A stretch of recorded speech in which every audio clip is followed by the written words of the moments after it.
Yes, ukweli we umeweka mtu kuwa huru. Yes, kocha David Fadlu anathibitisha ni kwamba ukweli una nafasi kubwa sana katika maisha ya binadamu, na hasa ukikubali kiwango cha mpinzani wako. Kumbukwe David Fadlu aliwahi kuwa head coach au kocha mkuu wa klabu ya soka ya Simba Sports na alifundisha kwa mafanikio makubwa.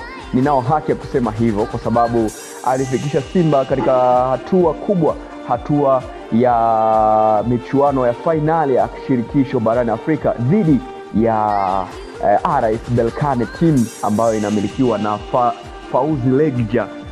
So mchezo, lakini mwisho wa siku alithibitisha ubora wake na Simba ilifika mahali. Lakini katika press ambayo Fadlu David amezungumza, anaonesha klabu pekee ambayo ilikuwa inaonesha changamoto na inampa changamoto zaidi katika ligi ya Tanzania kwa maana ya NBC ni Dar es Salaam Young Africans, na hilo halipingiki, ni la ukweli kabisa.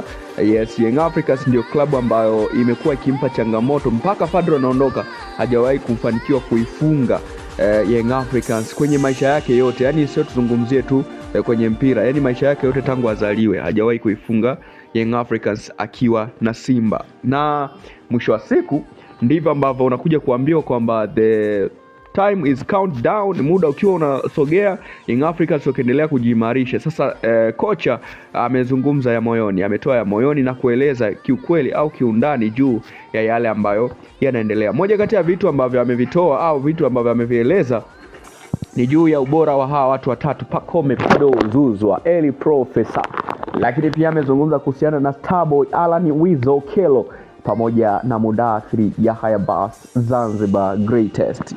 Sasa hapa ndipo unapaswa kuwa makini kumsikiliza David Fadlu. Mimi namuitaga kocha wa mpira kwa sababu amenifundisha vitu vingi sana kipindi akiwa Simba pale.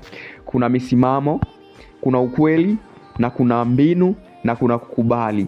Ni vitu ambavyo kwenye maisha ya mtu yanakupa uhuru na reality ya kuishi katika maisha yako halisi ambayo ulipaswa kuyaishi. That's why tunasema kwamba David Fadlu ni teacher wa maticha, yani mwalimu wa walimu, kwa sababu alidhihirisha ukweli wake juu ya uwezo wake, na uwezo wake ulionekana. Timu pamoja na kuwa na kikosi kibovu, lakini aliweza kufika finali. Sasa katika mchezo ambao umechezwa jana, Pacome Zouzoua, Maxim kwamba Mudathiri basi pamoja na Alan Okello wametajwa sana kwa sababu Young Africans ni kama wamerejea mchezo mtindo wa kukopi na kupesti ambao walikuwa nao kipindi hicho cha Miguel Gamondi kutumia force number 9, ambapo jana force number 9 alikuwa ni Alan Okello.